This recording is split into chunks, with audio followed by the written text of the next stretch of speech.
യമനിൽ എന്താണ് സംഭവിക്കുന്നത്? നിമിഷപ്രിയ രക്ഷപ്പെടുമോ? പാലക്കാട് കൊല്ലങ്കോട് തേക്കിൻചിറ സ്വദേശിനിയാണ് നിമിഷപ്രിയ. തലാൽ അബ്ദുൾ മഹ്ദി എന്ന യമൻ സ്വദേശിയെ കൊലപ്പെടുത്തിയെന്നതാണ് നിമിഷപ്രിയക്കെതിരെയുള്ള കേസ്. നിമിഷപ്രിയ 2012 യമനിൽ നഴ്സായി ജോലിക്ക് പോയത്. ഭർത്താവ് സ്വകാര്യ സ്ഥാപനത്തിലും നിമിഷപ്രിയ ക്ലിനിക്കിലും ജോലി നേടി. അതിനിടെ യമൻ പൗരനായ തലാൽ അബ്ദുൾ മഹ്ദിയെ പരിചയപ്പെടുകയും ഇരുവരും ചേർന്ന് കച്ചവട പങ്കാളിത്തത്തോടെ ക്ലിനിക് തുടങ്ങാൻ തീരുമാനിക്കുകയും ചെയ്തു. അതിനെ തുടർന്ന് നിമിഷയും ഭർത്താവും തങ്ങളുടെ സമ്പാദ്യമെല്ലാം ബിസിനസ് തുടങ്ങാൻ മഹ്ദിക്ക് കൈമാറിയിരുന്നു.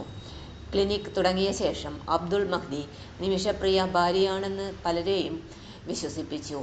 വ്യാജ വിവാഹ സർട്ടിഫിക്കറ്റും ഫോട്ടോയും ഉണ്ടാക്കി ക്ലിനിക്കിലെ വരുമാനം മുഴുവൻ തലാൽ സ്വന്തമാക്കി. നിമിഷപ്രിയ ഇത് ചോദ്യം ചെയ്തപ്പോൾ തലാൽ നിമിഷപ്രിയയെ ഭീഷണിപ്പെടുത്തുകയും രേഖകൾ പിടിച്ചുവെക്കുകയും ചെയ്തു. തലാലിന്റെ കീഴിൽ നിരന്തരമായി മാനസികമായും ശാരീരികവുമായുള്ള പീഡനങ്ങൾ നിമിഷപ്രിയയ്ക്ക് ഏറ്റുവാങ്ങേണ്ടി വന്നു. ജീവൻ അപകടത്തിലാകുമെന്ന ഘട്ടത്തിലാണ് താൻ മഹ്ദിയെ അപായപ്പെടുത്താൻ ശ്രമിച്ചത് എന്നാണ് നിമിഷപ്രിയയുടെ വാദം. യമൻ പൗരനായ തലാൽ അബ്ദുൾ മഹ്ദിയുടെ മാനസിക ശാരീരിക പീഡനത്തിൽ നിന്ന് രക്ഷപ്പെടാനായി മഹ്ദിയെ കൊലപ്പെടുത്തിയെന്നതാണ് നിമിഷപ്രിയക്കെതിരെയുള്ള കേസ്. 2017 സംഭവം നടന്നത്.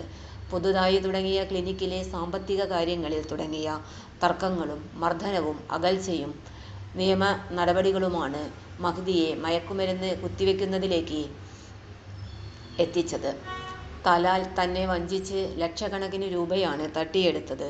പാസ്പോർട്ട് പിടിച്ചുവെച്ച് നാട്ടിൽ വിടാതെ പീഡിപ്പിച്ചു. ലൈംഗിക വൈകൃതങ്ങൾക്ക് ഇരയാക്കി.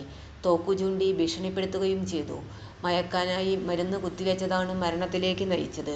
ഓവർ ഡോസാണ് കാരണമെന്ന് ആക്ഷൻ കൗൺസിൽ നൽകിയ ഹർജിയിൽ പറയുന്നു. മരുന്ന് കുത്തിവെച്ചതിനെ തുടർന്ന് തലാലിന് ബോധം പോയ നേരം പാസ്പോർട്ടും കണ്ടെടുത്ത് രക്ഷപ്പെടാൻ ശ്രമിച്ചപ്പോൾ അതിർത്തിയിൽ വെച്ച് പിടിയിലായി എന്നാണ് നിമിഷപ്രിയ കോടതിയിൽ പറഞ്ഞത്.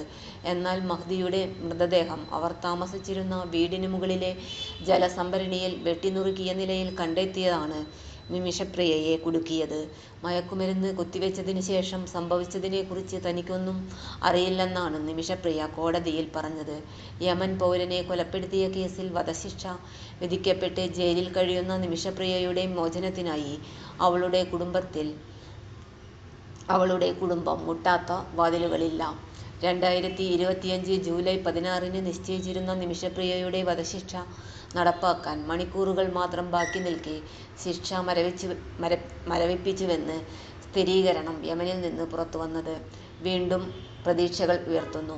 കൊല്ലപ്പെട്ട തലാലിന്റെ കുടുംബത്തിന്റെ കാരുണ്യത്തിലാണ് യമനിലെ സൂഫി പണ്ഡിതരുമായുള്ള ചർച്ചയിൽ വധശിക്ഷ നീട്ടിവെക്കാൻ കുടുംബം തയ്യാറായത്. ഇന്ത്യയുടെ ഗ്രാൻഡ് മുഫ്തി കാന്തപുരം AP അബൂബക്കർ മുസ്ലിയാർ യമനിലെ പ്രധാന മുസ്ലിം പണ്ഡിതരുമായി ആശയവിനിമയം നടത്തിയതിന്റെ ഫലമായാണ് വധശിക്ഷ നീട്ടിവെക്കാൻ തലാലിന്റെ കുടുംബം തയ്യാറായത്. നിമിഷപ്രിയയുടെ അന്തിമ വിധി എന്താണെന്നറിയാൻ പ്രാർത്ഥനയോടെ കാത്തിരിക്കുകയാണ് രാജ്യം.